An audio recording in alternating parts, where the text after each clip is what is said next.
पहाड़ों के बीच बसे एक आश्रम में जैसे ही सूरज उगता, सूरज की पहली किरण के साथ एक शिष्य अपने गुरु के चरणों में बैठा था। उसका नाम आंखें था और चेहरे पर व्याकुलता थी। चेहरे में थोड़ा सा डरापन भी था।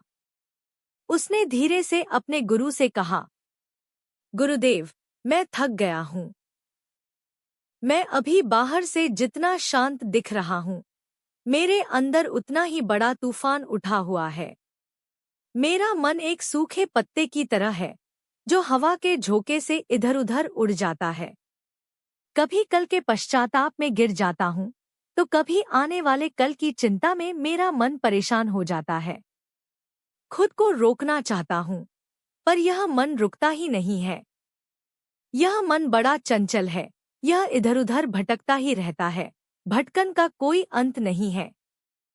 गुरुदेव, गुरु ने मुस्कुराते हुए कहा, वत्स, तुम वही पूछ रहे हो जो सदियों से हर जिज्ञासु ने पूछा है।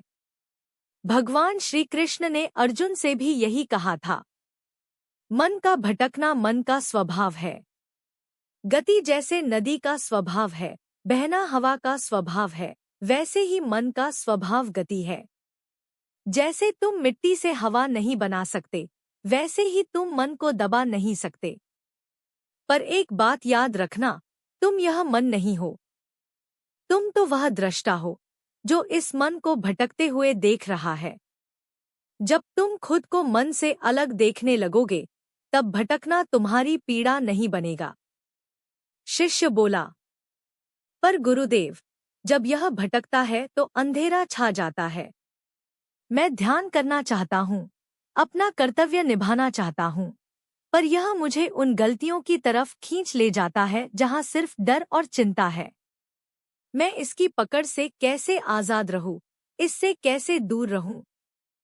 गुरु ने फिर कहा, उसका उपाय प्राचीन है, पर अटल है, अभ्यास और वैराग्य। पहला अभ्यास। जब तुम्हारा मन भटके, तो उसे किसी शत्रु की तरह मत देखो। उसे प्रेम से अपने पास लाओ, वापस लेकर आओ। जैसे एक नन्हा बच्चा पहली बार चलते हुए गिरता है, तो क्या तुम उसे डांटते हो? नहीं। तुम उसका हाथ पकड़कर उसे दोबारा खड़ा करते हो और उसे फिर से चलने की हिम्मत देते हो। और दूसरा है वैराग्य। वैराग्य का अर्थ सब कुछ छोड़कर भाग जाना नहीं होता। वैराग्य का मतलब यह समझना है कि जो ख्याल तुम्हारे मन में उठ रहे हैं, वे आकाश में उड़ते बादलों की तरह हैं। बादल आते हैं, चले जाते हैं, कभी बरसते हैं, कभी बिना बरसे ही चले जाते हैं। पर क्या वे आकाश को मैला कर सकते हैं? नहीं।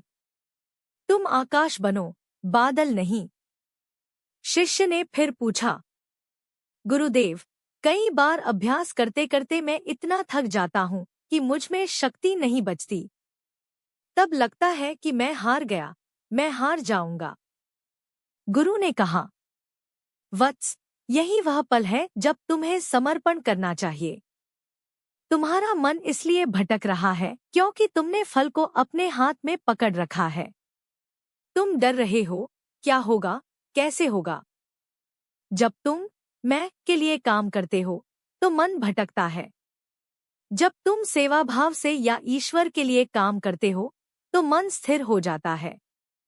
अपने काम को मुझे या उस परम पिता परमात्मा को सौंप दो। जब बोझ तुम्हारा नहीं होगा, तो मन हल्का हो जाएगा। फिर तुम भटकोगे नहीं, तब तुम सिर्फ चलोगे। शिष्य ने एक गहरी लंबी सांस ली और कहा, मैं समझ गया, गुरुदेव। मन का भटकना मेरी कमजोरी नहीं, बल्कि यह एक इशारा है कि मैं वर्तमान से दूर निकल गया हूँ। अब मैं मन से लड़ूंगा नहीं, बल्कि उसे एक दोस्त की तरह वापस घर लेकर आऊंगा। गुरुदेव, मैं समझ गया कि शांति बाहर नहीं है, शांति तो मेरे भीतर की अवस्था में है। गुरु ने कहा, सत्य है। जो मन को अपना मित्र बना लेता है, उसके लिए संसार स्वर्ग बन जाता है। वर्तमान में लौट आओ, यही तुम्हारी वास्तविक शक्ति है। शिष्य की आंखें अब बंद थीं, पर उसके चेहरे पर एक अनोखी शांति और तेज था। बाहर का शोर अब भी था, पर उसके भीतर का तूफान बिल्कुल थम चुका था। मन भटकेगा, क्योंकि वह जीवित है, पर उसे कहाँ ले जाना है, यह फैसला सिर्फ हमारा होना चाहिए। आज से ही अपने मन के सारथी बनिए, उसके गुलाम नहीं। जहाँ मन चाहे वहाँ हम न जाए, बल्कि जहाँ हम उसे ले जाए, वहीं जाए। मन को अपने बस में रखिए, मन के गुलाम मत बनिए। जब भी मन भटके, उसे दबाइए मत, उसे दिशा दीजिए। हर भटकन एक पुकार है, वर्तमान में वापस लौटने की, अपने भीतर उस शांति में लौटने की, जो हमेशा तुम्हारी थी। याद रखना, मन को हराने की नहीं, उसे समझाने की आवश्यकता होती है। यह मन बड़ा चंचल होता है, इसे संभाल कर रखना होता है।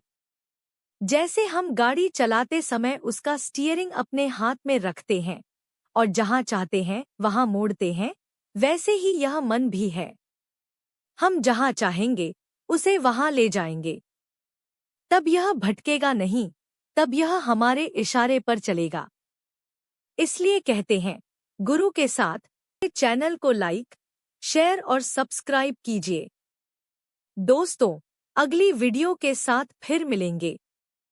तब तक के लिए अपना ख्याल रखिए, हमेशा मुस्कुराते रहिए, हंसते रहिए, अपनों के लिए और अपने लिए। फिर मिलेंगे दोस्तों।